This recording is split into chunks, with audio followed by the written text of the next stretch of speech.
Well, let's get down to business here. I just want to I want to compliment everyone on last week's uh, uh, Torah study session. It was very interesting, and I just want to read our opening prayer. Baruch atah Adonai Eloheinu melech haolam asher kitshanu b'mitzvotav v'tzivanu la'asok b'divrei Torah. Amen. Amen. Well, And may I do my, yes, you get started with that. thank you. Today's poetry quotation is from Isaiah, and it is done in loving memory of my friend Carolyn Shoemaker, who passed away yesterday. Oh, And here's what it is. He that sitteth above the circle of the earth, and the inhabitants thereof are as grasshoppers. Thou stretchest out the heavens as a curtain, and spreadeth them out as a tent to dwell in. When I'm outside under the stars, as I was a couple of nights ago watching the meteors, I feel that I'm looking up at a beautiful curtain in the sky. And I also feel that the observatory, as I'm in or near it, is the tent that I can dwell in. Thank you.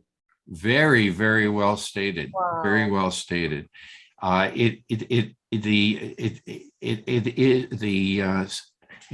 stars. When you look up through the telescope, you see millions upon millions of more stars, probably billions, and you suddenly realize how infinitesimal we are in the scheme of things.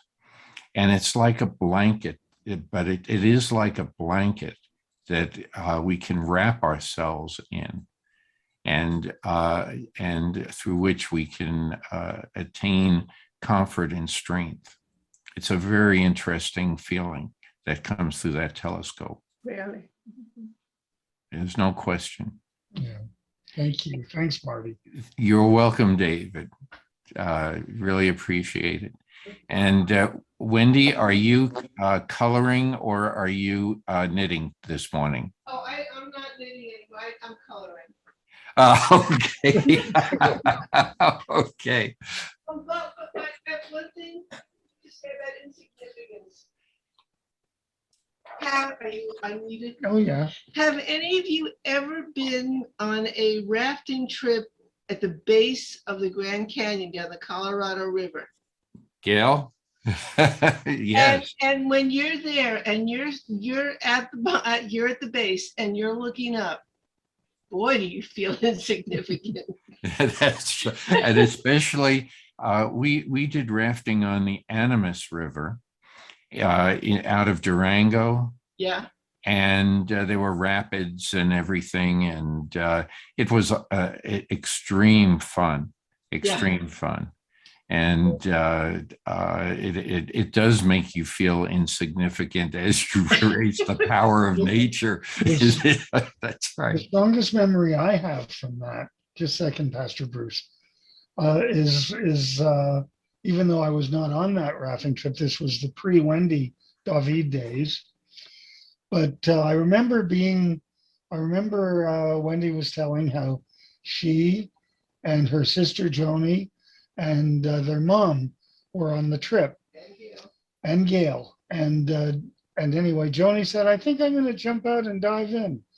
And Wendy's mom said, I forbid you to do that. It's not safe. I forbid you for doing that. And Joni looked at her mom and said, thanks, Mom. And she, boom, jumped in. That's great. That's great. And then she stood up in the stream.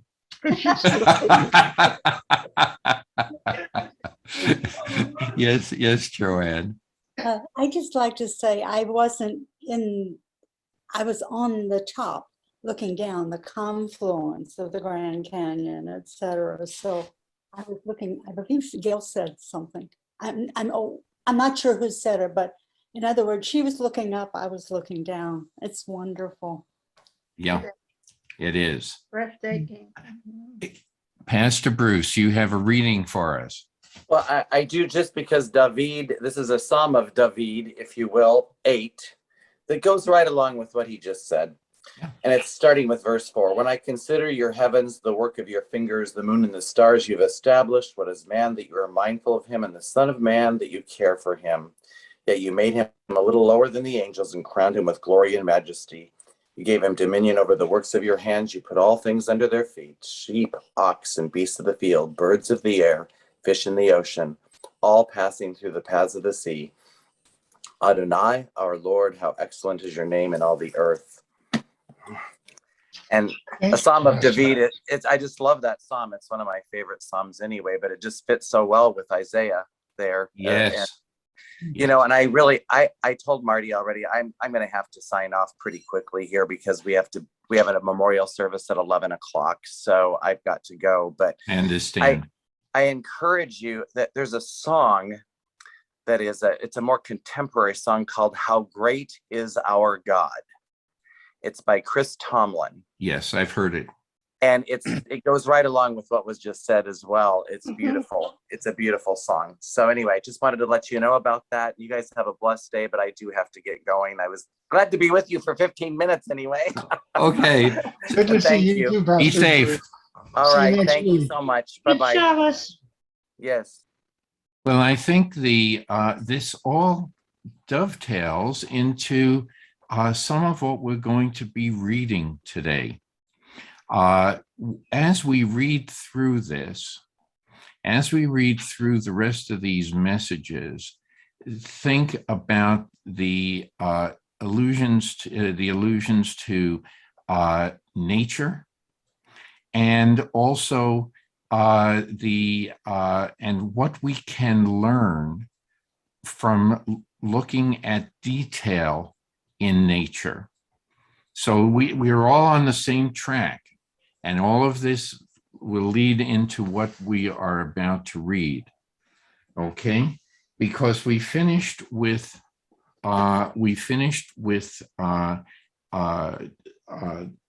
Reuben, Simeon, and Levi, and what Jacob's final thoughts are about them, and what will become of them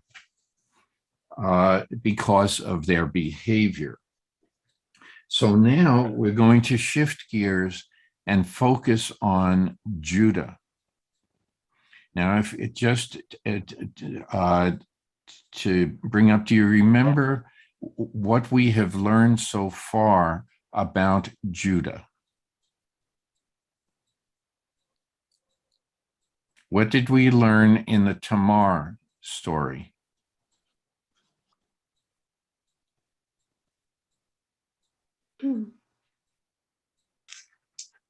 Not sure what you're looking for. Well, what does he finally do? Yeah, yes, Don. It's the righteous thing. Didn't Judah unknowingly have relations with Tamar?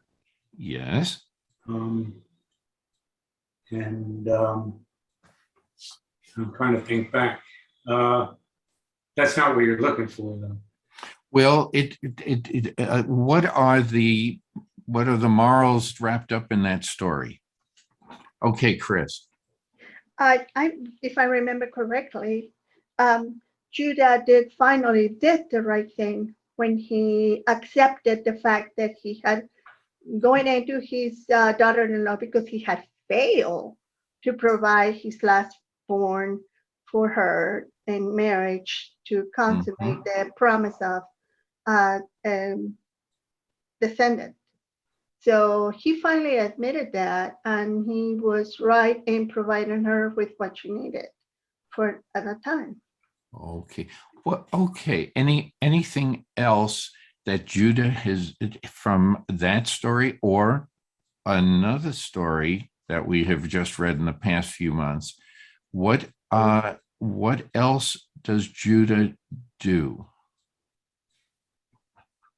Yes. Could I jump back just a step to last week? Sure.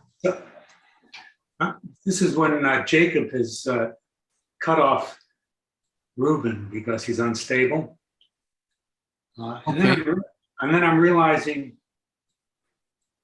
we're getting the legacy sorted out here, so maybe it still fits in a bit. But so Jacob cut off Reuben because he said he was unstable, his water. But Mhm. I'm realizing that Reuben is the one that prevented the other brothers from killing Joseph. And so Joseph doesn't say a word at this point. Or maybe he doesn't even know that. I don't know. But it would grant Reuben a little more points, a few more points than Jacob was willing to give him there. So Okay. I just wanted to throw that in, and I can't answer your next question about Judah. Okay, I see two people with their hands up. Chris and then Suzanne. Yes, if I recall as well correctly, that was Judah who prevented, who pleaded with Joseph, bringing Benjamin into the picture where they were collecting food for themselves. He really was remorse on the fact that his father had already lost Joseph, without knowing that he was talking to Joseph, obviously, but that he was protecting his father from losing another child, and he was very compassionate to his father for the loss of that child. And I found something in Judah at that time that it was finally he had arrived to the place where other people were more concerned to him than himself, as he had not been in the past. In the past, he was all about me, me, me, me, me. And I think that's understanding when we grow older, as we are younger, we're a little more concerned about ourselves. And as we go older, I think maybe that's what happened to Judah. Okay, that's very good. We have two things on the table. Let's finish with Judah, and then we'll mention about Reuben. Yes, go ahead, Suzanne. I also wanted to say that it was Judah who finally saved Joseph's life by convincing the brothers to sell Joseph into slavery. Good points. Okay. So anything else about Judah, and then we'll answer Don's question. Yes, Gail. Oh, I don't know if you want me to jump just a bit ahead. Is that okay? Oh. Friedman mentions that Judah's relationship with Tamar resulted in the birth of the clan of the future kings of Israel. Yes, we had discussed that before. Oh, we did? I must have. Yes, when we discussed that months ago. That's right. I don't remember that. Okay. That's okay. But yes, that's very important. Perez is that lineage from Perez will eventually lead to David. To David, yeah. That's right. Yes, Joanne. Yeah, it's everyone for whatever reason, everything on my screen shifted. So you were here, and now you're here.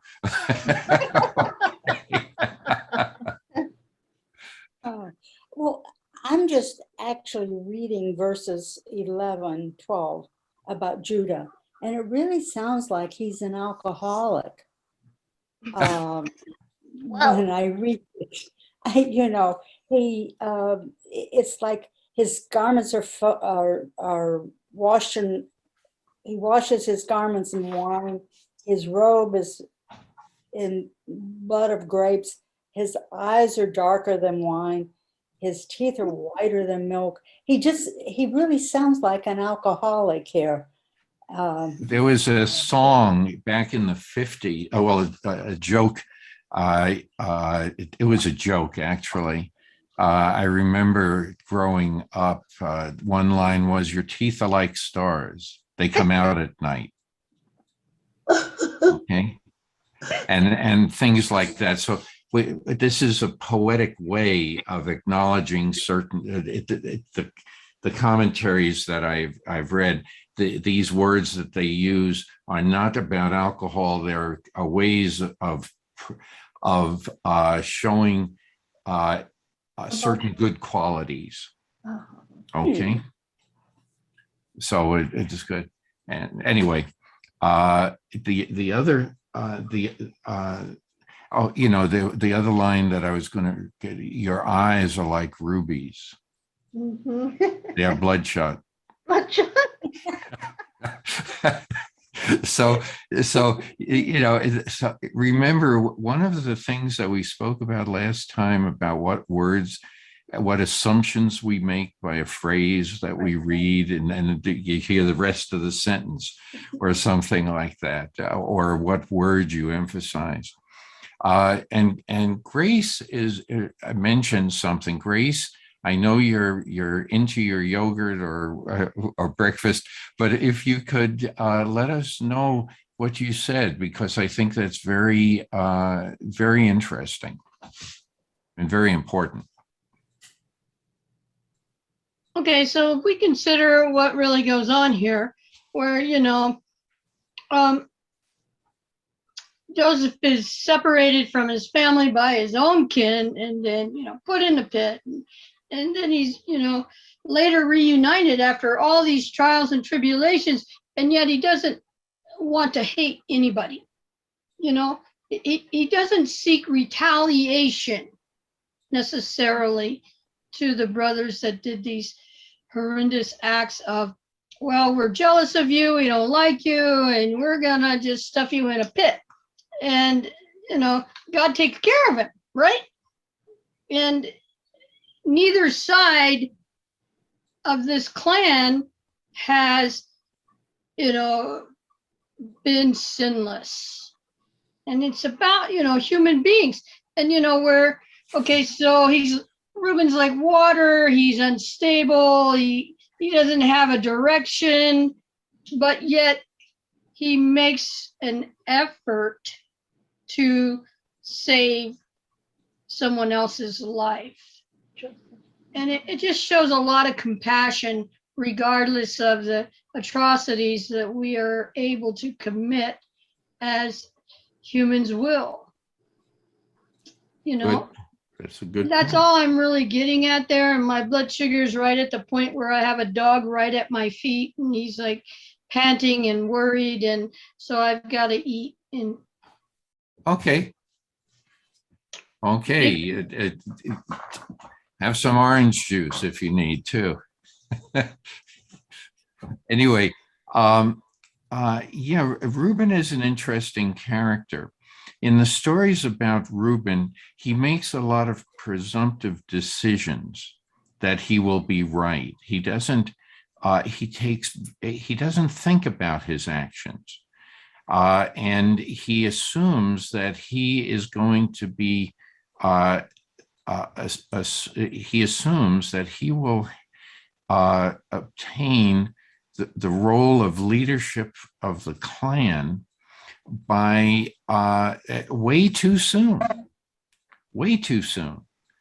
And he does things with that assumption in mind, and they're all self-centered. And they're all knee-jerk reactions. None of those are good qualities for a true leader. You have to really think before you take action and before you say things. Even Jacob, when he was younger, he makes a statement. Okay, whoever stole your idols, maybe they be put to an early death. Whoops, he didn't realize what he had said. So sometimes the lesson of Jacob not speaking for a long time is more important than rushing into a decision made in haste. Yes, Don. I'm thinking of Jephthah when he prayed to God to win the battle and said he would sacrifice whatever came through his door afterwards first, and of course it was his daughter. So, Sure. So we may say things and regret the way we say them.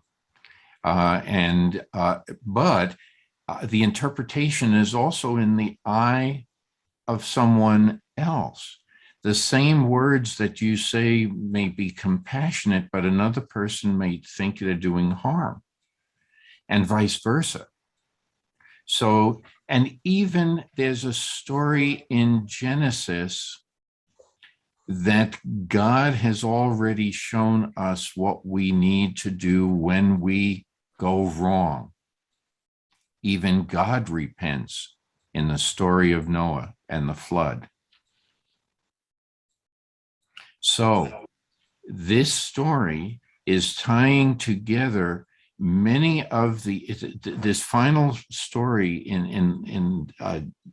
wrapped up in Jacob is really all of the other stories that we have read about other events in history leading up to this. So even God repents. Man should repent because of that. And repentance makes God feel better. It makes us feel better. And that's why this story is playing out this way. Yes. Yes, Chris. You're muted, Chris. It's okay. I thank you. I just had to step out for a second, but did I hear you say that God repented? Yes, he God- said, "Never again shall I do this to mankind." Is that, well, wow, I never He thought about changes it. his mind, and he never does that again. Changes his mind, yeah. didn't he say never by flood? Right, Yes. right. I don't know Yes. where we were talking about Yeah. that. Yeah, but he didn't. And the rainbow is, He has other tools in his toolkit, though. Yeah, he selects his words carefully yeah, because there are other things that may come along that man has to learn from the hard way. thank you. But good point, Chris and Don. Yes, but that's what I was getting after. That they would not. He is rejected. I wasn't specific enough. Okay, Well, so I think that we have to, that with all of this in mind now, maybe we should start reading this passage beginning with Judah. Okay, so that we have the background. Yes, David, please. I just wanted to know, would you like me to do the reading at this? point? Sure. Okay, so we're going to start with Judah. And That's Genesis 49, verse 8. verse 8, Judah, thee shall thy brethren praise. Thy hand shall be on the neck of thine enemies. Thy father's sons shall bow down before thee. Judah is a lion's whelp. From the prey, my son, thou art gone up. He stooped down, he crouched as a lion, and as a lioness. Who shall rouse him up? The scepter shall not depart from Judah, nor the ruler's staff from between his feet, as long as men come to Shiloh, and unto him shall the obedience of the peoples be. Okay. Why don't we stop there, and then we can finish reading the rest of what's said about Judah.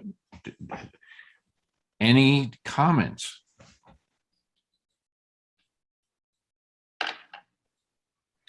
One thing we left out about Judah: who becomes the true leader of the reunification of the brothers and Joseph, and who becomes the leader for the entire family coming back together? Judah. Yeah. So any comments about what David read? Yes, Gail. Now, just a reminder that this, everything goes to Judah. He Right. gets the full benefit of all the praise. This was also written by Jay, which is, Mhm. so it's kind of interesting that they're reaffirming. Yeah. Yeah. You have to keep this in mind when you're reading what source it is. It's Judah. By the way, what is a lion's whelp? Yes, Grace. Cub. That's right. It's a cub. So can I say something here? Yeah, sure. All right. My understanding is that the lioness goes and tracks and hunts and brings food back to the nest, the den actually. They live in caves. And the one that lays with all of the cubs is the sire. The male lion, not the lioness. She doesn't stay with her cubs. She'll, after they're weaned, especially, that he's the one that stays and protects the clan, Mhm. the male. And I always find that interesting because, you know, my father raised me. My mother, nope. She was not around. Hang on, I got a puppy to take care of. Anyway, I just wanted to point that out. No, that's a good point, Grace. Very good point. Any other comments? Yes, Don. I mean, It's the way you always move one hand and then raise the other. one's a fake. Yeah, I was looking for somebody who knows Hebrew because there's some translations that don't use lioness in that verse. Right. I do not show any comment with lioness. Okay. No translation with lioness. But yes, go ahead. Yes, Suzanne. My translation says as an old lion. Yeah. But what about the next phrase? The scepter shall not depart from Judah. Mhm. Nobody's commented on that. Oh, the scepter shall not depart The from scepter, Judah. right. Uh-huh. Okay, so what is a scepter? Authority, A what? the authority, the control, the authority, the leadership. Yeah, that's one way of looking at it. It's a symbol of leadership. And we saw kings and queens hold the scepter. It's in the form of a stick or a staff Yeah, or something stake. long and fancy, very fancy. That's right. And now, nor the ruler's staff from between his feet. Sometimes there's a device for holding the scepter, but if you have to do things with your hand, the scepter is also going to be held in place between your legs down to your feet, but also more important, yes, Chris. Oh, no, go ahead and finish. No, what I you was said. going Oh, to say, okay. more important is the fact that that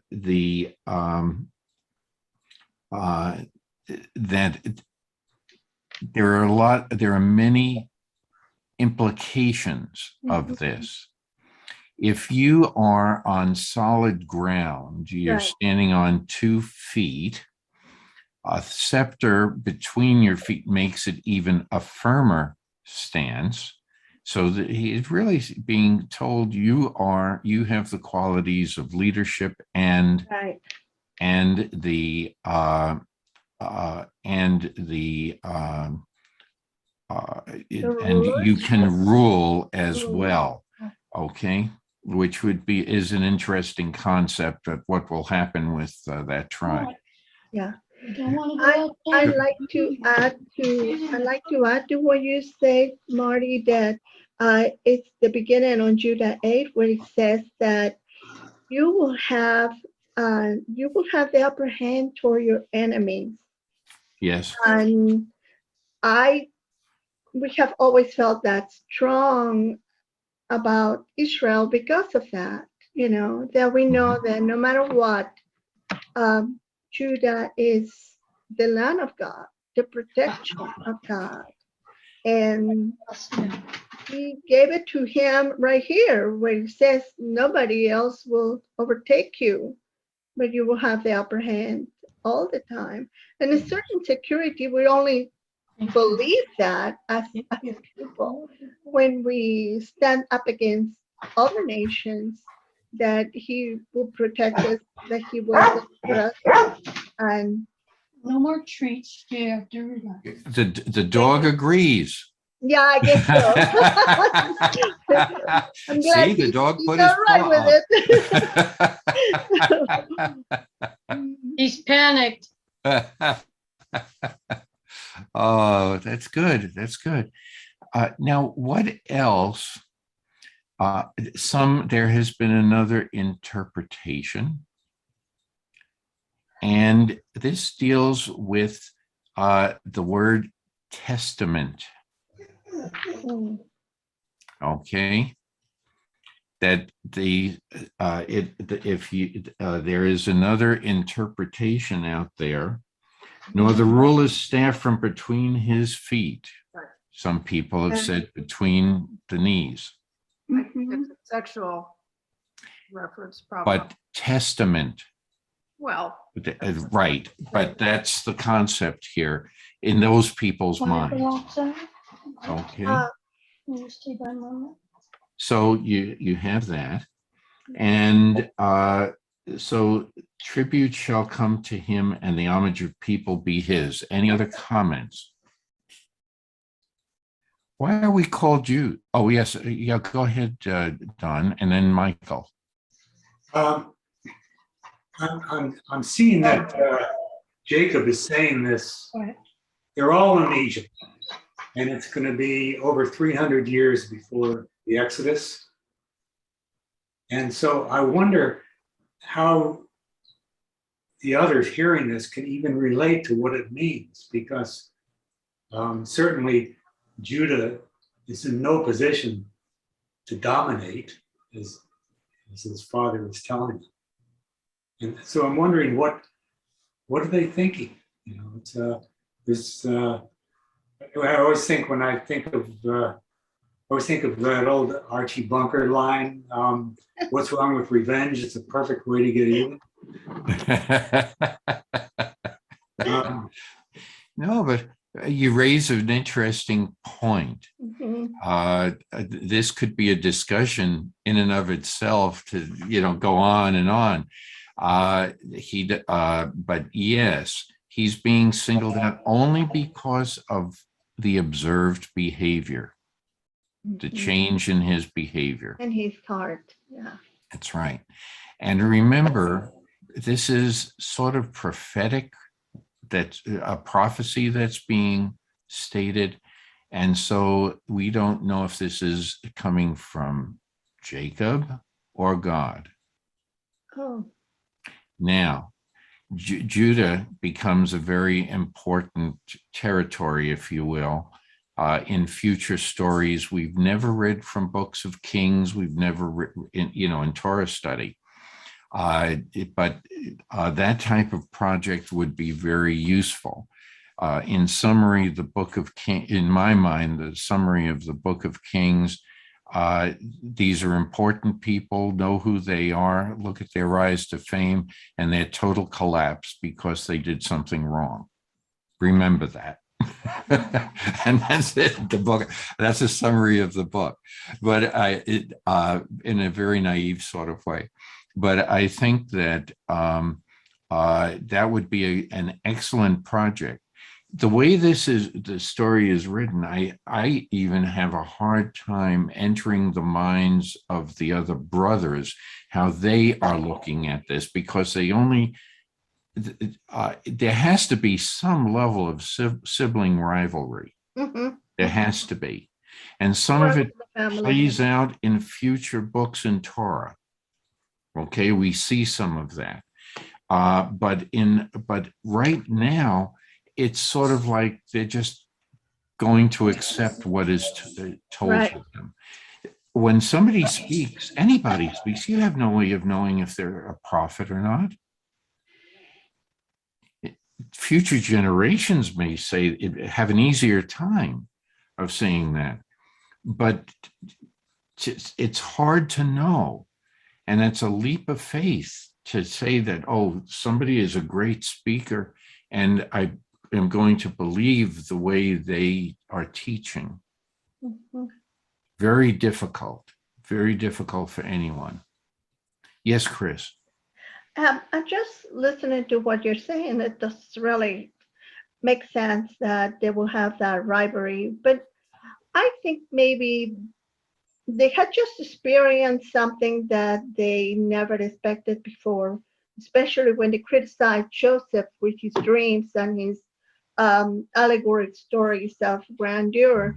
Um, Now they have seen Joseph to be the rescuer of the land, and their ages are more mature, more diligent about their father's wishes, perhaps.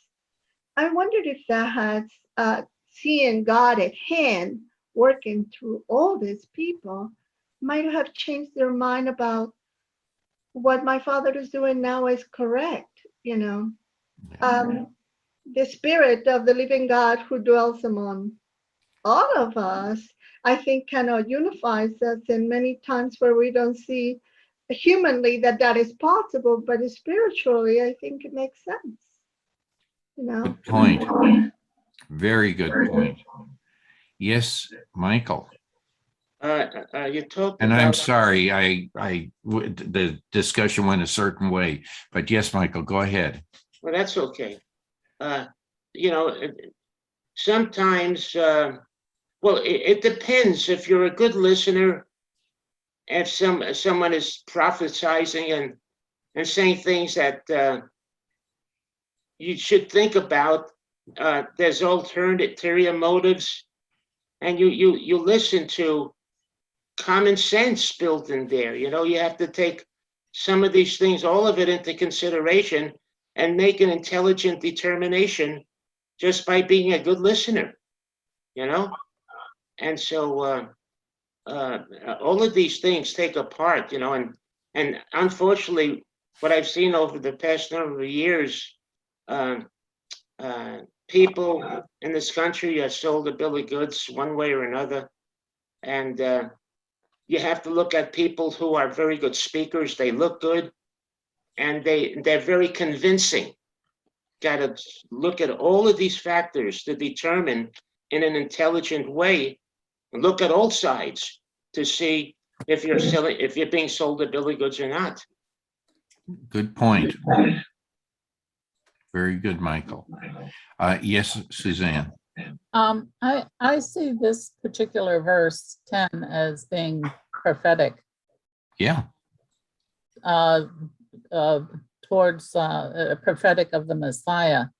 The scepter shall not depart from Judah until Shiloh come. And so now for Christians, this has already been fulfilled, but for Judaism, this is yet to come. Okay. I'm going to, since you brought up Shiloh, I have a little paragraph I want to read because of this. This comes because of the concept of paying tribute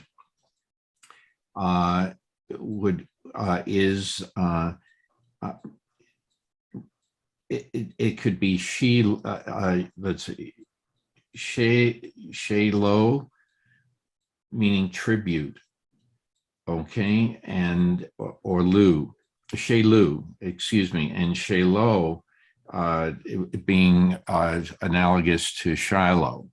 So this is why this paragraph. Shiloh is an important religious center and pre-Jerusalem sanctuary located in the territory of Ephraim. One Jewish tradition, taking Jacob's blessing to be a prophecy for the end of time, interpreted Shiloh to mean the Messiah, a new David who would come out of the house of Judah. Christianity expanded this interpretation into a direct reference to Jesus, especially since it alludes to the ruler riding on an ass as Jesus did when he entered Jerusalem. If we abide by the Masoretic text, it may be best to interpret until Judah will come to worship at Shiloh. That is, until the northern and southern kingdoms will be reunited. Okay, so there are two major interpretations of this. So I think, yeah, any other comments? But yes, Suzanne, you are right from the Christian standpoint. There's no question about that. Yes. Okay. Well, David, would you like to read verses 11 and 12? This came up in discussion too, but just a while I ago. will go on. And 11 is binding his foal unto the vine, and his ass's colt unto the choice vine. He washeth his garments in wine, and his vesture in the blood of grapes. His eyes shall be red with wine, and his teeth white with milk. Okay. And we had discussed this earlier a little bit, but any other discussion about it?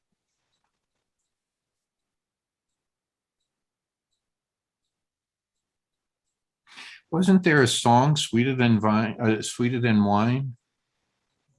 Yeah, it was a kind of a country western tune. Yes, Yeah. yes. Ballad. It was like a A ballad. ballad, yes. Yeah. Yeah, Kiss there is was. sweeter than wine. Yeah. Yeah. But I have a thought about the way that phrase of washing the clothes was made. One was washing, like, I forgot what was the first part, the juice of something or the wine of something. Then it was the blood of the grapes. Why did it suddenly become blood of the grapes? Or something like that.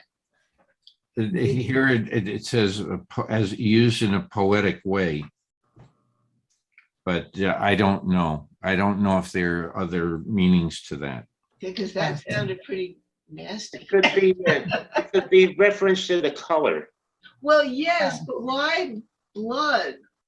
You know, what, and they didn't say, they said the color, the blood from, not the juice being the color of. So why did suddenly it become blood? That was the way it sounded to me. Okay. This is where we need. Okay. First, Suzanne, and Yeah. we haven't heard, Don, we haven't heard from Gail for a while. Is it okay to call her first and call on her first and then you? Okay. Suzanne, Yeah. This would be a Christian interpretation. yeah, it fits with that. Yes, it does, because in the Last Supper, Yeshua, when he was pouring out the wine to his disciples, he said to, drink this in remembrance of me. So this part of this verse is clothes in the blood of grapes, pays reference to that future event, if you believe that Yeshua is the Messiah. Okay. Now, I realize that's not in your belief, but I'm just saying. Yeah, I understand. I know where that comes from. I was going to mention that, but you did justice to that. Yes, Gail. I was just going to say, this is when we need a rabbi with a Hebrew knowledge. Yes, yes, because I just want, Don, you go ahead, but I want to, while you're doing that, I'm going to try to find something here. Okay, it's just the doubling the thought in the verse, or expressing it two different ways is really common throughout the Torah. For emphasis, two images of the same thought, because I think it's the mnemonic, because they didn't have a printed Torah for a long time, and so people had to remember the verses through an oral tradition. Okay, well, I cannot. Let me just, Marty, yes, please. Marty, Helene just called. She doesn't have a link to get on the program. Could somebody send her a link? I Is don't Ruth, see, I don't see Ruth Ann. right. Okay, You may have to tell her, well, I'll see if try. she had it. The I only thing, I can give you the ID and passcode in just a moment. Perhaps you can relay it to her. Will that work? Well, give it to Marty, okay? well, No, give it no, to because somebody. that's going to Okay, take give up it, time. give it to us. And are you putting it on your chat? I don't know how to do I Better that. can't, yet. that would probably be easiest. Just give me a moment. I have to look it up, okay? I'm not good There's at another this, way to people. do this, Okay. and that is give Anita Grace. Okay, I'm sorry, Grace. Give Anything. Grace the number for so she can get it by the email. Send Grace the email, or if Grace has the email, she can send that directly to Helene's email, and that will work perfectly with fewer steps, fewer chances for error because it's long. Marty, Yes. Gary, whenever I can't get on, what he does is go all the way off back to the email, comes in, and it takes only a few minutes to come back in. You start from scratch and come back into the group. Okay, that's another way to try it. So, but Say, Marcia, yes, I'm here. I can give you her. I sent it to Aline already. Oh, thank you. You okay. don't have to Thank worry you. about it, Marcia. It was already sent Okay, to I her. was getting her Thank you. email. But Thank let you. Helene, Marcia, please let Helene know that it's coming from Chris, Okay, because she may not open it, not knowing who it is. fine. Yeah, she knows Okay, who it is. excuse me. So anyway, yes, Michael. Just a sidebar for a moment. Sure. The song you were referring to was by Jimmy Rogers, and the name of the song is Kisses Sweeter Than Wine. Kisses sweeter than wine. Thank you. Thank you. I appreciate that. I knew I was missing something in there, but that Very was good. close, very, very close. So anyway, in verse 12, I have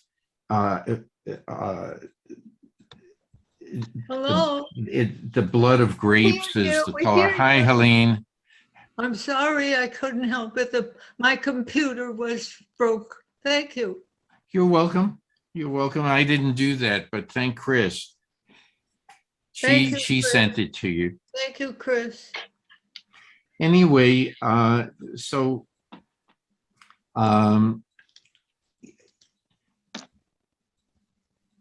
anyway, I think we've probably, covered this in depth now. Yes, Joanne. When I read this a couple of weeks ago, but when I was rereading it today, verses 11 to 12, it felt like he was an alcoholic. But when I reread it, it sounds like he's a man of wealth rather than an alcoholic. In other words, they're saying how wealthy he is to be able to do these things. Okay. That's good. From the standpoint, and wealthy in what way? Well, he can afford to wash his clothing in wine. He can afford when he has he tethers his ass to a vine, and then also the fowl to a more choice vine. That means to me, that means he's wealthy. He has money to be able to do this. His full, yes. Anyway, the other thing that I just want to come back that a lot of this is poetic in nature. So it's one of those things that make it a little tricky as also. As far as blood, I think it is a play on a word because it's darker than wine, according to what I have here in the Hebrew, or dark from wine, and it does not address. The only place that I see that is in that description, and it's a play on one of the words, because instead of dam, which is blood, it's uvadam, okay, which is not dumb, not dam, or dam in the sense of blood. So it's a play. The word blood would also be in the eyes of the interpreter. Okay. So in other words, it's as red as, you could read this also, read this as his robe is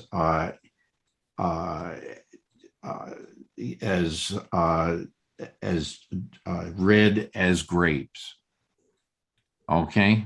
In other words, rather than using dam, the word dam. Yes. Yes, Chris, you're muted. Thank you. On the Chumash that I have here, it has also revealing that the wine and the milk and all of that means prosperity. Yeah. There will be so much lush of so much of everything that there will lack of nothing.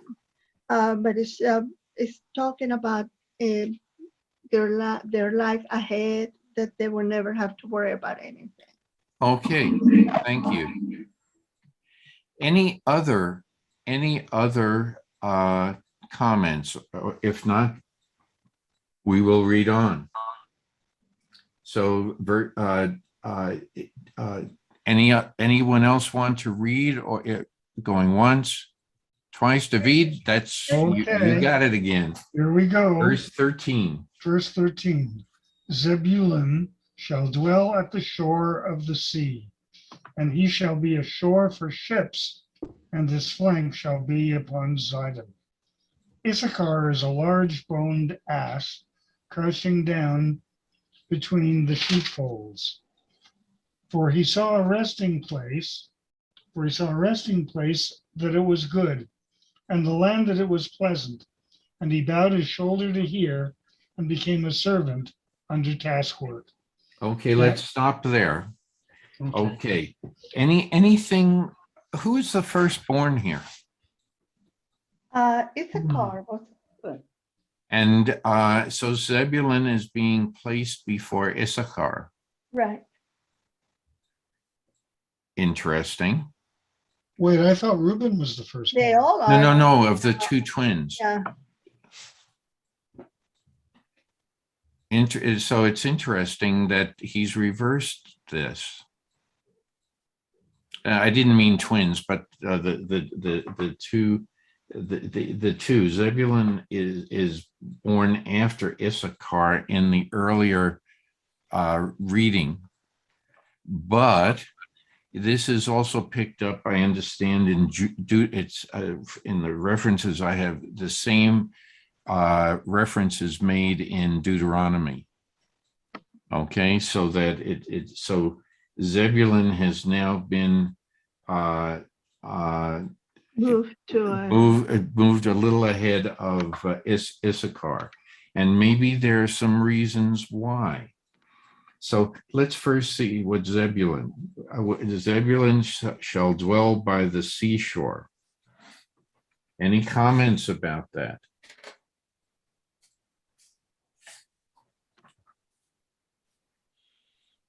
Well, merchants were famous for, the transit of goods is very important to Israel and to the world. Transportation of in the ocean was the only time, wasn't it? Yes. So it's very it's also important to know that Zebulun doesn't live by the tribe never lives by the sea, Right. but may have other important roles to play with some of other peoples that live by the sea and are known for their ability for fish, but they also wage war against the Greeks, et cetera, et cetera. Okay. That's true. So they may have been allies with those people at other times. Here it says that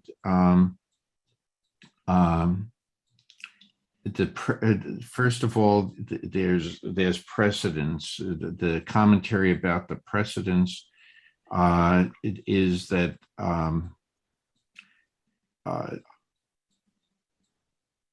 just a second. Let me find it here.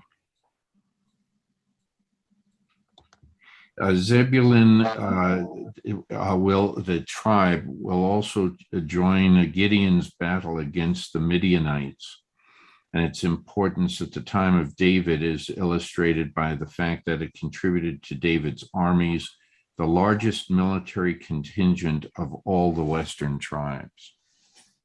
Okay. So what about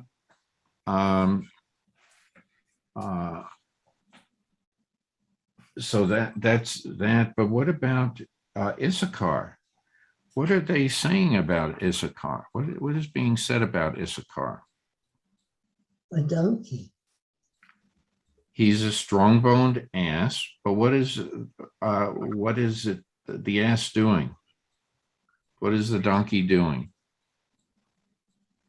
Crouching among the sheepfolds. Right. Is Being it lazy. farming or Well, it could be lazy. yeah. What else?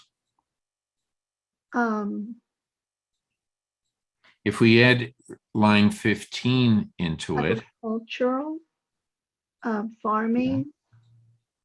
but if we add line 15, when he saw how good was security.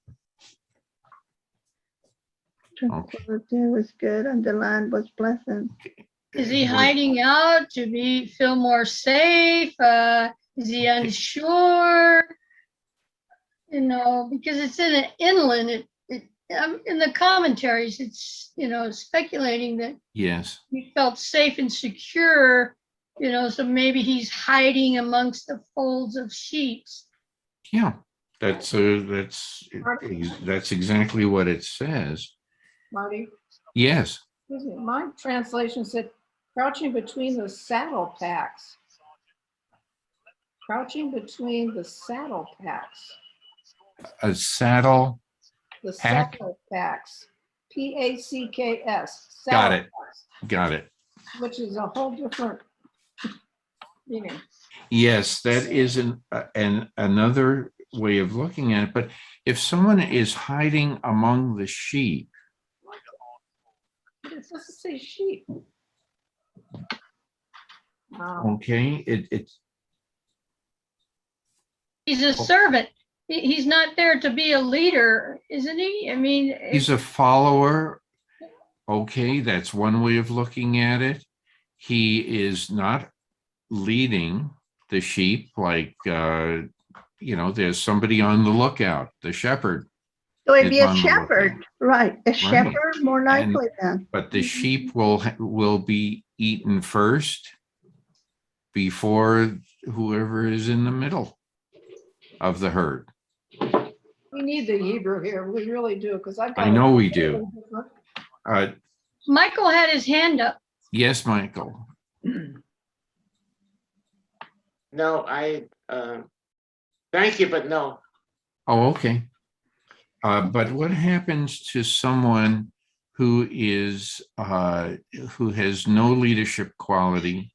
What happens to someone who is, I'm afraid to use the term meek, but if somebody is unwilling to step to the fore for one reason or another, and is always a follower, the listener. Okay, gotcha. Mhm. Yeah, okay, Gail had her hand up, and then Joanne. Can I read my whole section? Please do, because mine doesn't go into. Whole different meaning. Issachar is a strong ass, crouching between the saddle packs. And he saw the rest, it was good, and the land, it was pleasant. He leaned his shoulder to bear and became a work company servant. So he's the bearer of burdens. Okay, Whole different meaning. it's a totally different tack, but the bearer of burdens is also a slave. It says servant. Yeah, Work company servant. right, okay. So Joanne, you had your hand up? Well, at no time does it say in here that he's a shepherd. Therefore, Correct, he's far from a someone shepherd. that's looking after the sheep, but kind of also hiding. In my Bible, it says serf. And not servant, but serf. But that still is a person that just toils and does what they're supposed to do. And the paragraph, the sentence that I have here for line 15, toiling serf, is a castigation of the tribe. At the time of the judges, it had apparently traded freedom for comfort and was subjected by the Canaanites. Okay. So in other words, they are, they're thinking of themselves. How do they survive? Not how does everyone survive? So maybe, so that I guess we can, because remember, this is poetry, we have to be willing to accept lots of different interpretations. Yes, David, that is a Wendy hand. That's a Wendy hand. Now, okay, now his name, well, I can't pronounce it because I sort of remember it, but I don't. But is he the youngest of all of Jacob's sons? That's Benjamin, isn't it? But well, where does this particular man fall in the pecking order of the brothers? Is he at the top, the middle, the bottom? Let me read real quickly. Leah's children are Reuben, Simeon, Ishkar, Zebulun, Levi, Judah, then Kohath, Amram, and then it keeps going down to Moses. So then he's basically a middle In the middle. child. Yeah. And middle children get ignored, and probably with all the competition for daddy's, for daddy's love, he just figured, I'm just gonna back away because I can't stand up against my brothers. It's a very possible. I do that a lot. Well, isn't it interesting that we probably know of people or even ourselves as we read the qualities of each and every one of the brothers? Good point. Good point. I appreciate that, Wendy. Yes, Joanne. Okay. I wasn't here for, is it Zebulun? Zebulun?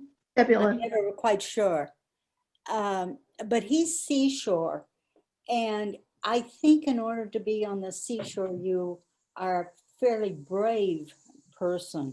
to go out on a boat. We don't know whether he just had his little plot and fish, or whether it does say that he was a haven for the ships.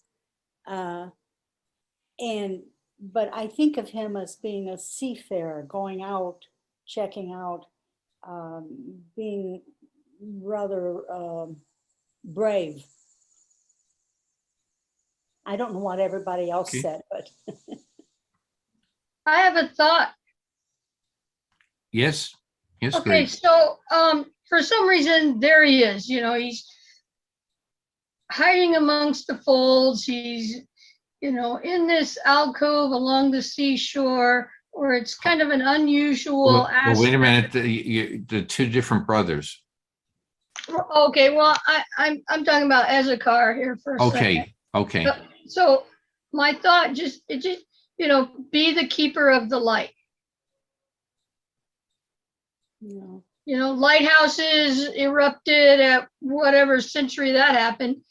And is there any relation to that here? Well, Zebulun would be the light keeper, Mhm. if you will. Well, I Not understand that. Issachar. Right. I think that you flipped them back in I'm form. still thinking because Ezekar is there Oh, by okay. the sea to be, you know, a keeper of the light. Possibly. Or maybe that's what he wants to be. And it's just speculation. That's all it is. No, I understand. No, but it's good. It's good. Marty, Yes. I have a Yes. request.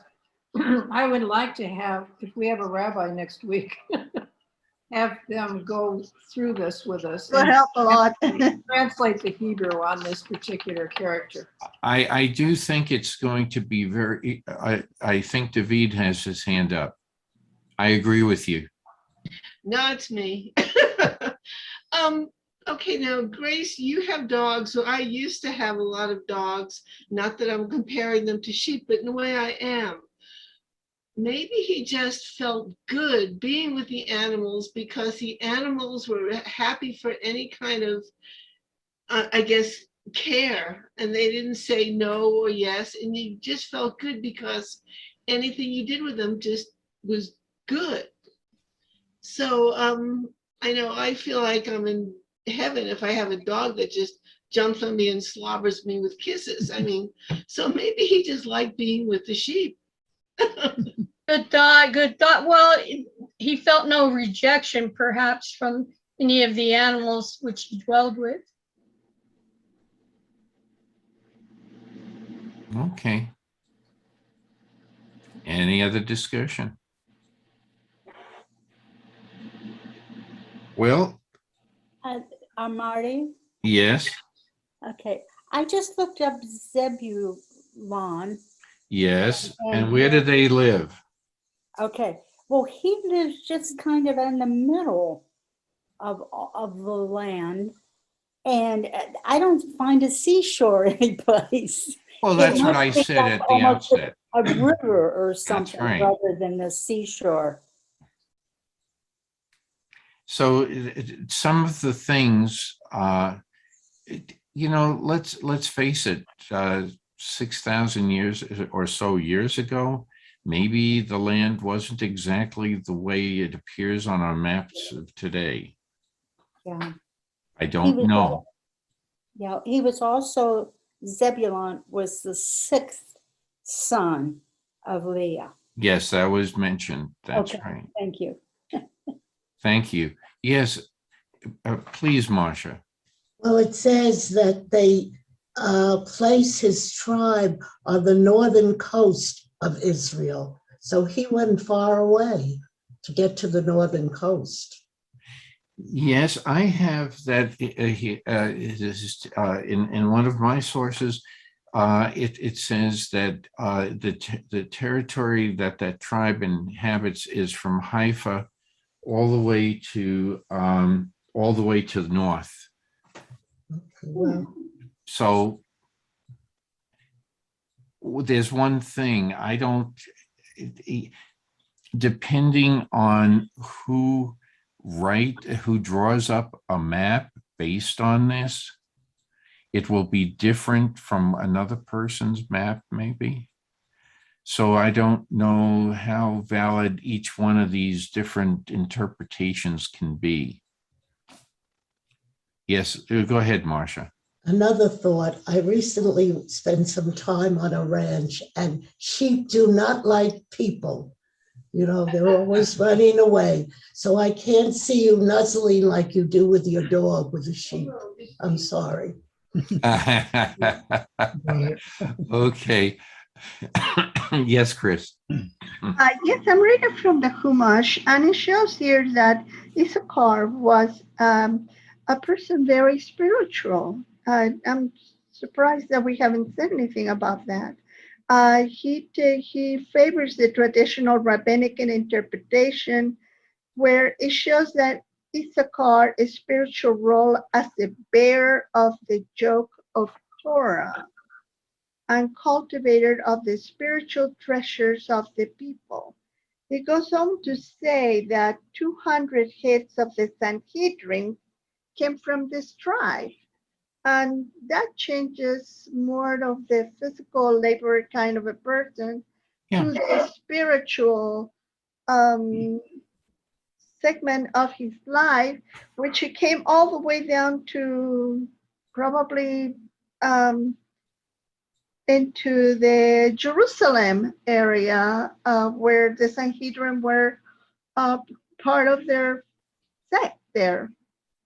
I don't know, I just thought it was interesting. It has really not much of saying about agriculture or anything like that, but it talks about his spiritual studies. He was very concerned about keeping the Torah. And this is from Rashi. And Okay. so I just thought that was a different twist here. Okay, here's another one. Oh, yes, Michael first. Yeah, in reference to about the maps which you brought out, which is a very good point. If I could bring it to up to date, if you look at the Middle East, depending on who's drawing up the map, Israel is on some maps and Israel is not on some maps, depending who's making the map. Agree. That can happen. That does happen. And when the map was made. That's right. That also, that's true.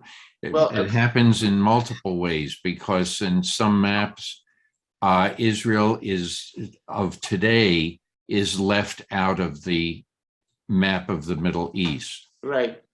A lot of globes do not even mention it. Mm-hmm.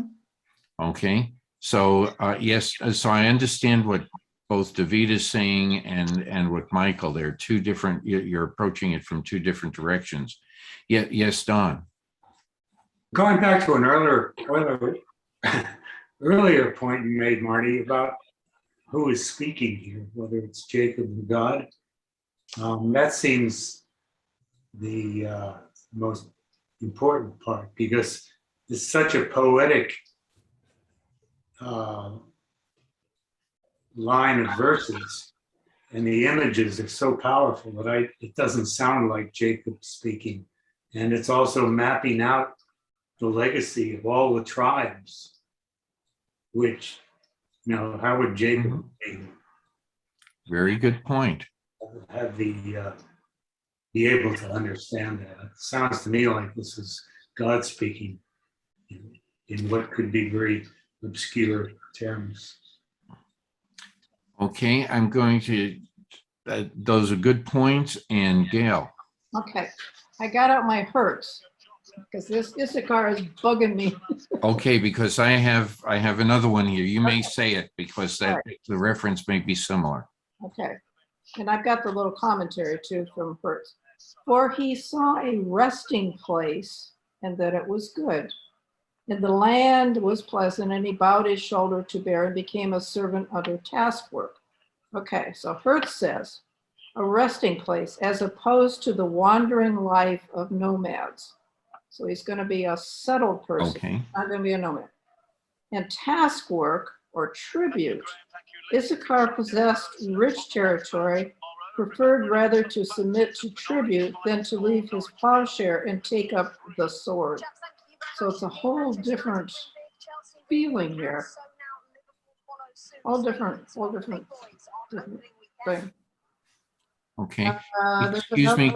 Oh, okay.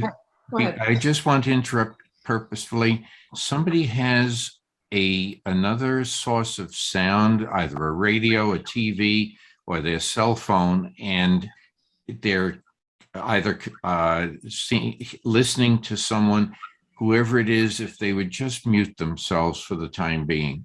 Okay. It may have been that you're not paying attention to it, but it is interfering with what Gail is trying to say, and it is very, very important. I'm sorry for interrupting, Gail. Go ahead. You're in the midst of things, and I was done. oh, okay. I was just quoting Hertz, so I take no Yeah. offense at all. Have another source, and this is this is the Sarna edition. It is crouching among the sheepfolds, that is inactive, content to enjoy its safety at the expense of its freedom. We spoke about that in the future with regard to Canaan.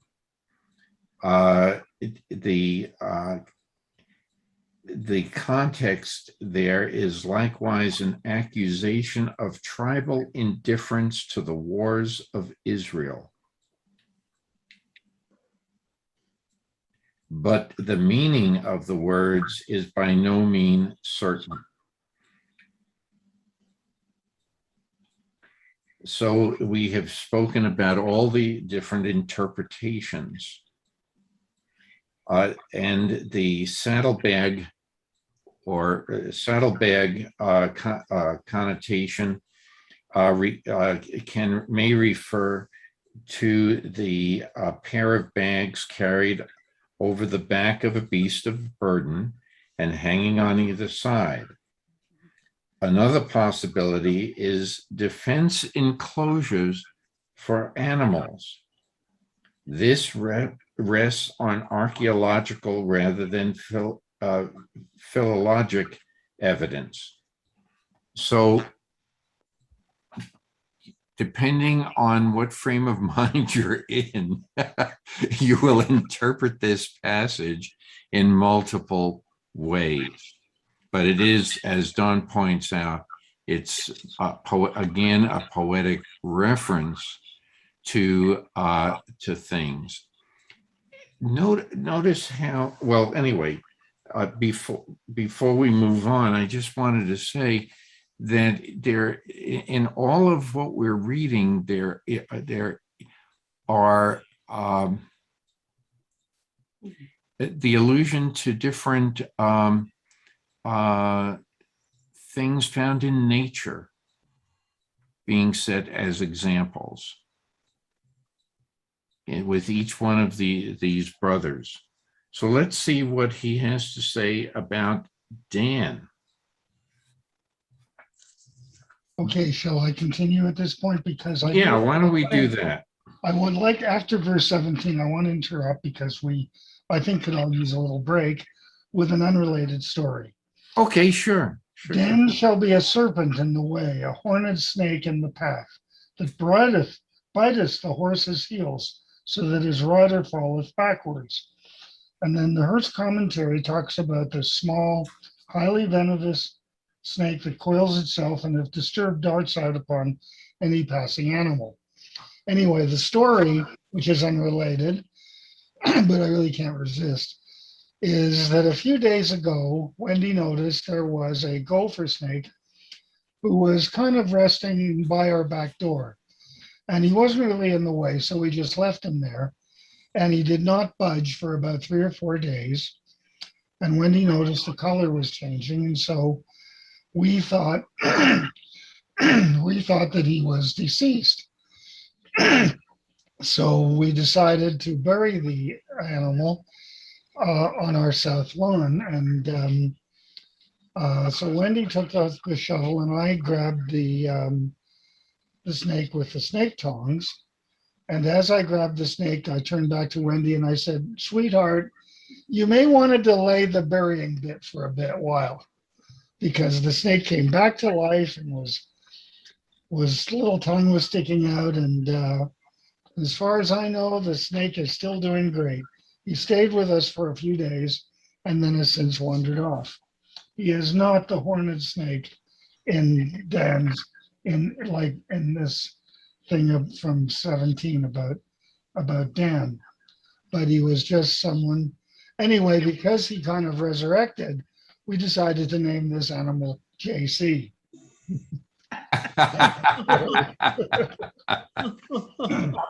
Very good. Okay. Yes, Gail. Okay, so speaking of venomous snakes, I can't resist because David had his story.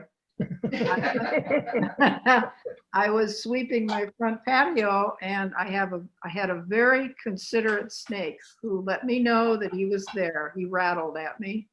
He was under a pot and I was about 3 inches from him, my toes. But he rattled and I backed off and they came and got him. But nice rattlesnake, about 4 feet long. So. Oh, that's good.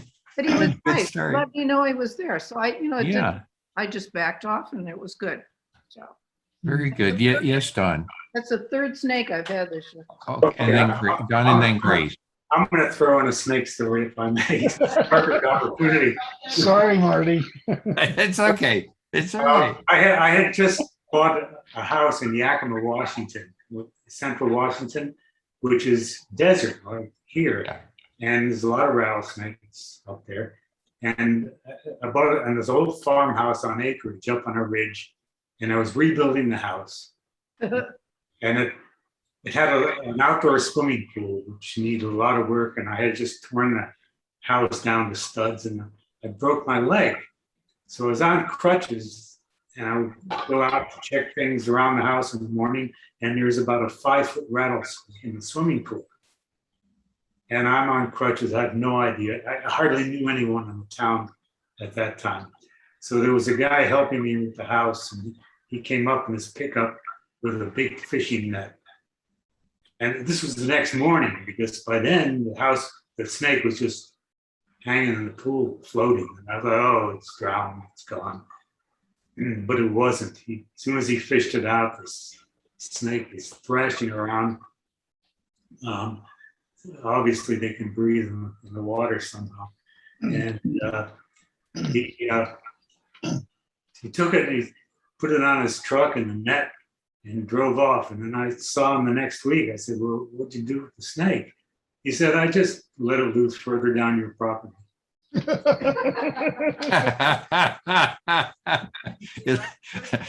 Look outside, it may be back. Yes, Grace.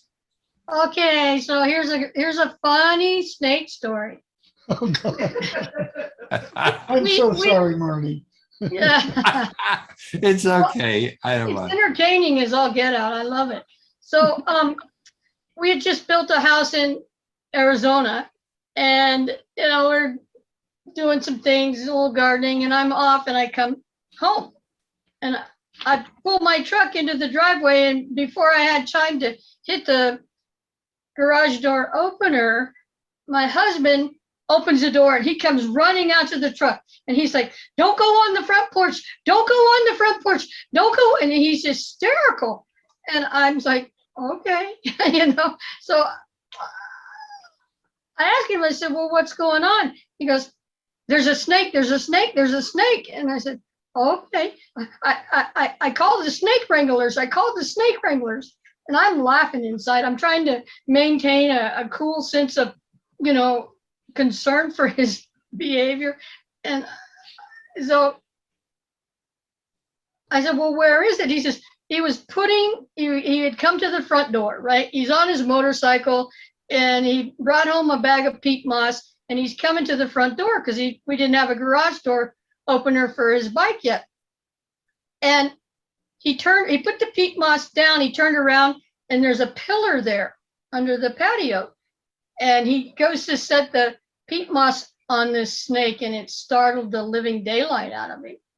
And I went, oh, well, that's scary stuff. And I said, where is it? He says, it's still there. It's still there. Don't go out there. He's trying to protect me, right? And I said, well, I'm just going to go in the office. I want to see it. And so I go in the office and I look out the front patio window, and there it is. It's coiled up around this pillar. And I said, I don't think it's a rattler. And then he grabs my arm. He says, don't go out there. The snake wranglers are coming.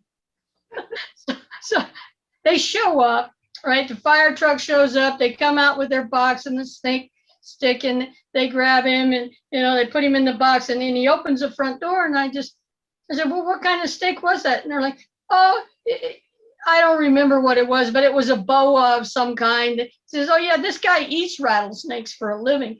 I said, oh, nice. So, nature has its way. Any other snake stories?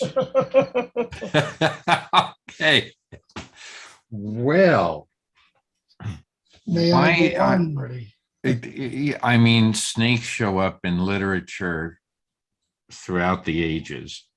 And even in Westerns, always look out for that sidewinder. Or reference to snakes. Anyway, but I have a commentary here. This is a unique use of the word in Hebrew. It is probably to be identified with the horned cerastus, which buries itself in the sand, especially in the hollows made by camel hooves, and feeds on rodents and scavenger birds, attracted by grains and particles of food left by the Bedouin along caravan routes. It has a venom-injecting spine-like scale above each eye that kills its prey on contact, and it kills it almost instantly. However, its poison is not powerful enough to be fatal to a camel or a horse. It will bite at its heel if it crosses its path and cause the beast to rear suddenly and violently, thereby throwing its rider. It may also, this phrase may allude to the form of guerrilla warfare to which the tribe of Dan was forced to resort in its struggle for survival against its neighbors during the period of settlement. It could also refer to the fact that Dan was in one region or another, lay alongside important caravan routes, and may have engaged in highway robbery. Oh. And horses, yes. No, I was just gonna ask, me I continue, but I guess not. Okay, no, there's more here. There's more. So there's an allusion now to the horse's rider. The use of the horse for riding as opposed to draft purposes first appears in the 14th century BCE, but it was not common. The horse does not figure among the livestock of the patriarchs. Only around 1000 BC did mounted cavalry appear on the battlefields in Syria and Canaan. It can also be used as a charioteer, as in Exodus, okay, and as well as the likely reference to Canaanite chariots, which for a long time constituted the primary obstacle to Israelite penetration into the lowlands and caused the migration of the Danites. Okay, so again, take your pick. Yes, Suzanne. I also would like to add that the tribe of Dan was the first to fall into idolatry. Okay. And the names of his sons were um, previously in a couple, 3 chapters ago in Genesis. Okay. And I have a reference that his name was blotted out in is it Chronicles? And they were mentioned, and he was mentioned last in Numbers. Okay. So yeah, Dan's fate, so to speak, is not too good for the future. So Dan ain't the man. No, Dan ain't. Okay. All right. And David, would you read the next verse? Okay, and the next verse is we're all trying to get God to help us with the snake. And so it goes on and says, I wait for thy salvation, O Lord. Gad, a troop shall troop upon him. A little bit of a pun there. But he shall troop upon their heel. And as for Asher, his bread shall be fat, and he shall yield royal dainties. Okay, why don't we stop there? Any discussion about why is this interrupted by the statement by Jacob, verse 18? You know, he should continue with after the verse 17. Wouldn't it make sense to continue with Gad shall be raided by raiders, but he shall raid at their heels? Okay, we discussed that part. Why is there that interruption in it by Jacob saying, I wait for your deliverance, O Lord? Yes, Don. I don't have an answer for that, Marty, but it does indicate that maybe it was Jacob speaking all along, not God, because I mean that's surely that one verse is surely from Jacob.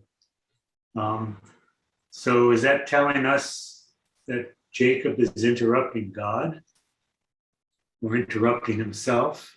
I don't know. I'd love to hear from someone on that. It's a good question.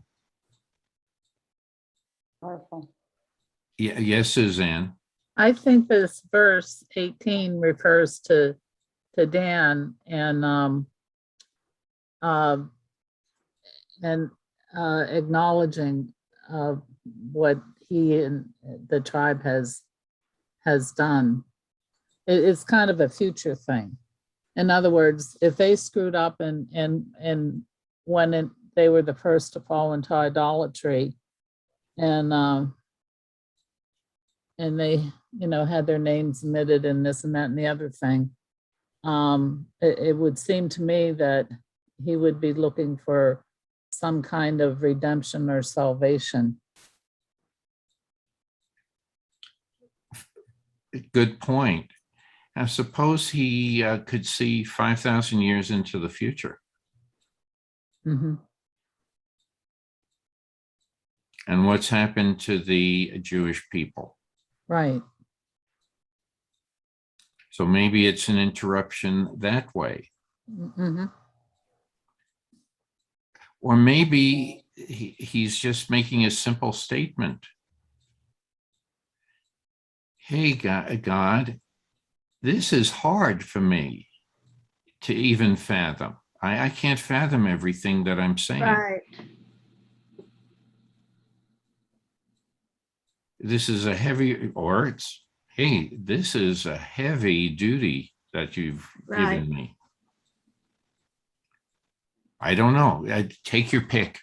Take your pick. It's any other ideas? But some people just say that that it is a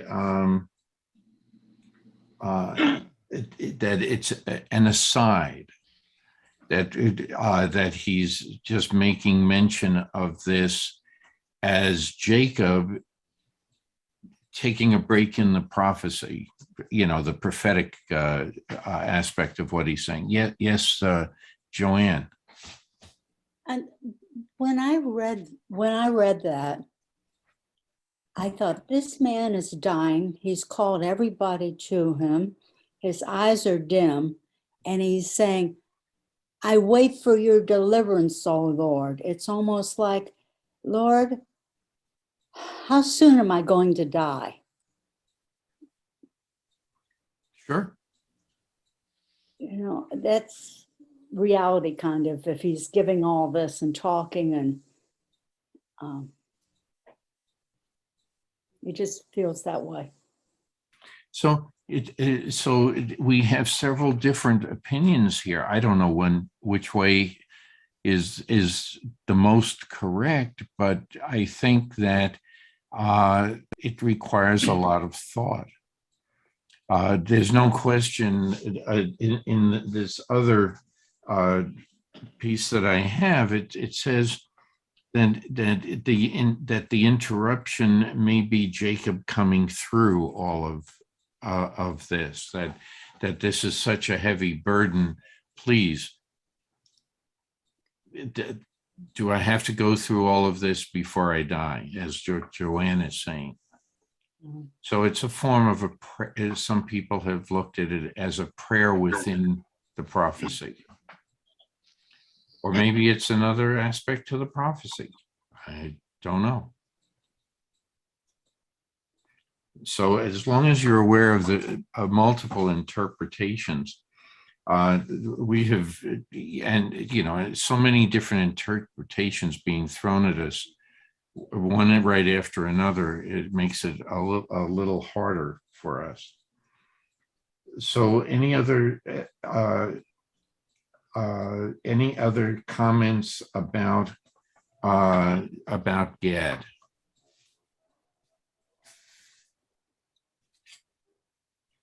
I just want to check time. Well, we can at least get through Asher, and we maybe have to stop after Asher. I don't know. Yes, Suzanne. Yeah, I just wanted to add that Elijah was from the tribe of Gad. Okay, I did not know that. Very interesting. So maybe,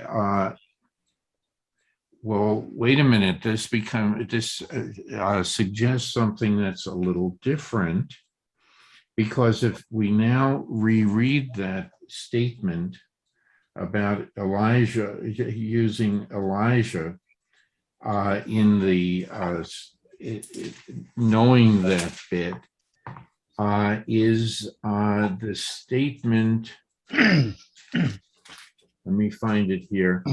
I wait for your deliverance, O Lord. Is that in relation to this comment that was just made by Suzanne, that this may be a reference to Elijah? Thank you. I don't know. You start wondering about that as well. So again, how we interpret it is going to differ among each of our past experiences. Yes, David. If we read what Hertz says, that Please. particular stanza says that it's simply intended as part of the blessing bestowed upon Dan, who was in the most exposed position amongst all the tribes of Israel. And so it's just that comment. But I kind of like the idea that maybe Jacob is interrupting at this point and saying, I'm waiting. Yeah. I like that. Yeah, so every one of you are correct in what you're saying. You just had a slightly different take on it. By the way, that's poetry. That's what happens with poetry. That's what happens with poetry. That's right. Or that's not what happens with poetry. And there, by the way, there's something else about any writing. If you have to understand the culture that the writer was a part of when the writer wrote about that piece. Because if you do not understand it, if you don't know that in Indian poetry, Native American poetry, if you do not know the stories that are associated with one or two words, you're lost. And the poem doesn't make any sense. And here we're running into a similar problem. So the context is very important. And if it jumps around, it makes it even more difficult for us. So any other comments about here? We do have some time. I'm trying to see, it is 11. Yeah, we have a few minutes. We can discuss Asher. So David, would you read that one line, verse 20? Okay. And as for Asher, his bread shall be fat, and he shall yield royal dainties. Okay, any comments about that? Yeah. Oh, come on now. Well, commentaries. Okay. I have a little comment, Marty. Sure, please. I was taught that royal dainties means workmen and materials. Say that again. That royal dainties means workmen and materials. Okay. Hmm. Interesting. Well, let's see how this unfolds. Asher, this tribe settled in western Galilee between the Carmel and Phoenicia. The area was famed for its fertility and lay within the Canaanite Phoenician sphere of political and commercial activity. Asher did not succeed in capturing the most important cities in its allotted territory, as noted in Judges, and seems to have thrown its lot with the local city-states from which it derived its prosperity. The testament would thus refer to the period of the Judges before the final defeat of the Canaanites in the north under Deborah's inspiring leadership. So, any comments about the commentary? The name Asher means fortune and happiness, but it may be a veiled allusion to the type of prosperity of the tribe. And royal dainties. And in this book, it is delicacies fit for a king. Okay, so take your pick again. You have here are several different ways of interpreting this. There's another totally off the wall and unrelated comment that just happened last week, that there was a group of tourists visiting Balmoral in England, and one of them actually approached Queen Elizabeth without recognizing her, and they started to talk, and she said, "Have you ever met the Queen?" And the Queen looked at her and said, "Never, but this man here has." Now, why is Balmoral Castle important? You open the door again, David. I'm always opening the doors. I don't know though, but I'm sure that it is. Winston Churchill. Yes. Okay. And it is a phenomenal place. much history took place there. And that's his birthplace, and a lot of history from the British side of history. That castle is extremely important. Okay, for Winston Churchill's role in World War II, etc. Okay, there are other castles that Winston Churchill is associated with in England, and I will ask you for homework. You can look that up if you're so inclined. I actually am. Okay, but it's just interesting. Any other comments? Because it's coming up, we can't do justice to the rest of people. Any other? Yes, Joanne, your hand is raised. I just, in reading through Asher in my little Wikipedia, it says Asher could come from the fact ash tree, in other words, being named for the ash tree. I found that rather interesting. Especially, we have an ash tree that probably has a bug in it. So, Okay. but that's kind of intriguing. Yes, Michael. Michael, you're muted. You're muted, Michael. Okay, you can hear There me you now. go. Yeah, Winston Churchill, and I wanted to ask if anybody knows his treatment of the Jews escaping Germany at the time.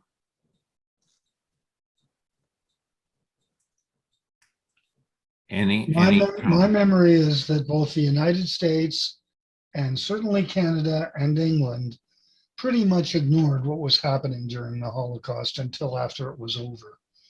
Yeah. And, But I'm talking specifically about Winston Churchill. Not anybody. I didn't mention those. Okay. I honestly can't answer your question. I do not know. What do you have some information, Michael? Well, some information that I have is that a ship left Germany and went to England, and it was turned back with about 3,500 Jews fleeing certain death. And then it was returned to Germany, and the 3,500 were murdered. I heard that about Franklin Roosevelt as well. Yeah. So have I. So have I. Yes. And the story is much more convoluted, but yes, that did occur, and it's very. You never know. We may never know the reasons why. Let's put it that way. We can have all kinds of conjecture, but sometimes in their mind they have a good reason as to why they have to do that. Who knows? I just don't know, but it's a good point, Michael. Yes, Joanne. I have just discovered something. One of the people that I've known all her life, or 40 years, whatever, just discovered with her DNA, she always thought she was an only child. Her father left early on, and it was just she and her mother and grandma. She just discovered she has 7 more siblings. Whoa. And in discovering this and discovering about her father, he was a Ritchie boy. And the Ritchie boys are the ones that went into Germany, and because they could speak German, lots of times, many of them were German Jews. And I guess I'm really been reading about the Ritchie boys, as has my husband. Neither of us had ever heard even the name Ritchie boys before. But to know somebody whose dad was one of those people has been rather interesting. I just wanted to give you a decent story here. Oh, interesting. It's an interesting story. Yes, that's the right hand, David. That's the windy hand. Is the windy hand. I never heard the term Richie boys either, but I know my father and my uncle, who both spoke Yiddish very well, they were used as interpreters during the war, and all they said in Yiddish was, "Speak slowly, and I will understand." And then they were able to interpret for their, both sides. So I guess anybody who had any kind of knowledge similar to German was, I guess they just got themselves volunteered. Yeah. So If you look up Ritchie boys, you will discover they really were appointed and asked to go into Germany and had specific jobs, etc. Yeah, and my dad and my uncle would just, my dad was in the Army, my uncle was in the Air Force, and I guess they didn't have one of the Ritchie boys, but they said, well, you guys are it. But my father never talked about the war, so that's as much as I know. Interesting. Yeah. I just learned another thing today. Very good. Thank you all. Yeah. Any other comments? It's any announcements or any Oh, David, tell that to the rabbi. Oh, yeah, I have something to say. yes. Yesterday, we met Rabbi Yisrael Shem Tov. Yes, I know him. Yes, I've met He him has too. just relocated to Vail, the Vail area. Oh, And he wants to start a Chabad house. Anyway, we met him yesterday, and he's a delightful young man. And we were wondering if BSTC would be interested in maybe partnering with his Chabad house. We mentioned that to him. I mean, we told him we are totally happy with BSTC, have no intention of departing it at all, but maybe that might be fun to do.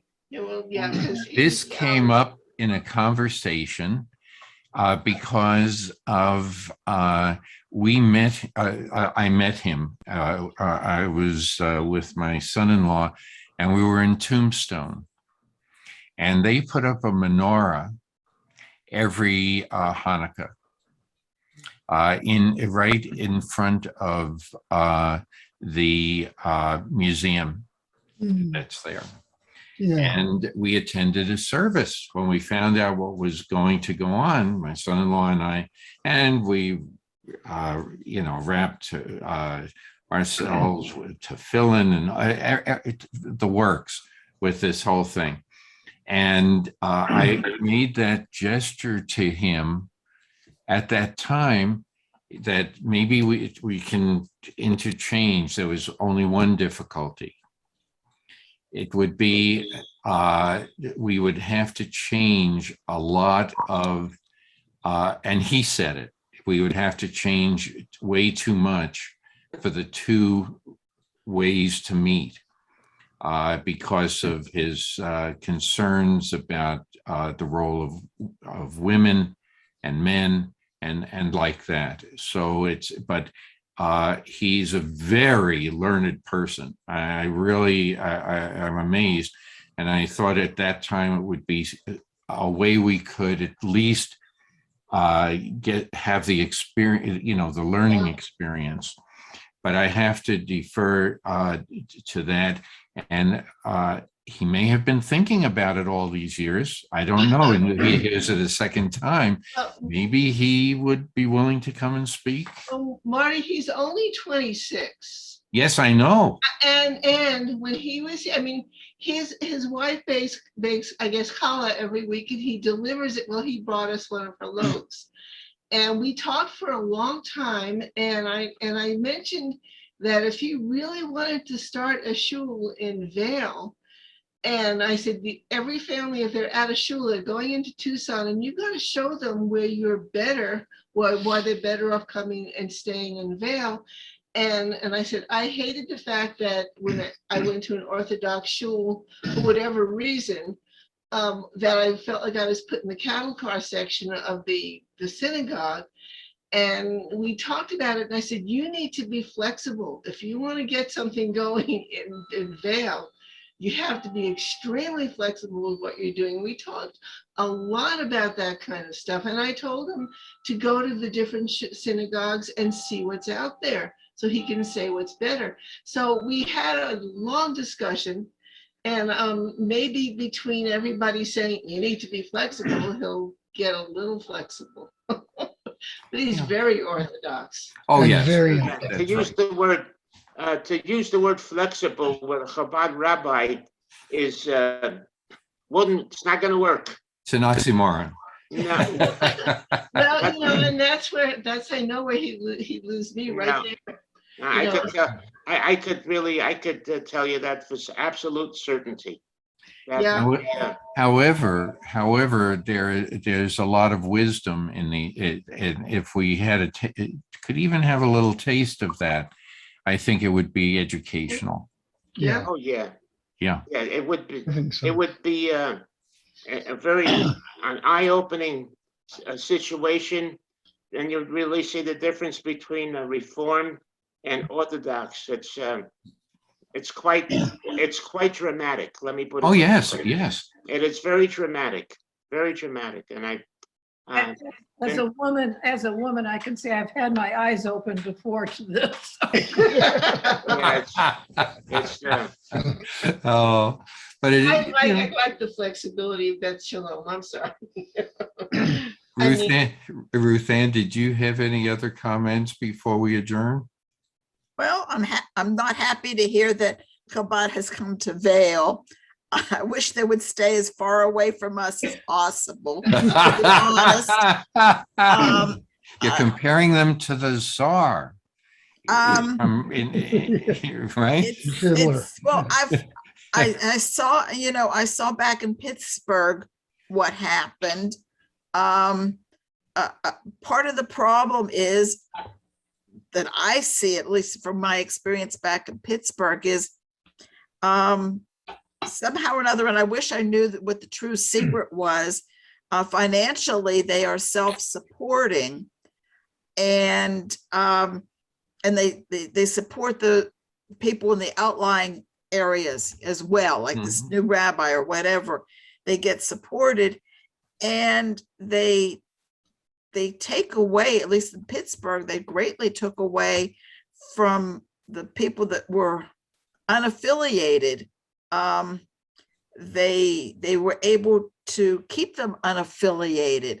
So because they met the basic needs of the people, Rosh Hashanah, Yom Kippur, whatever.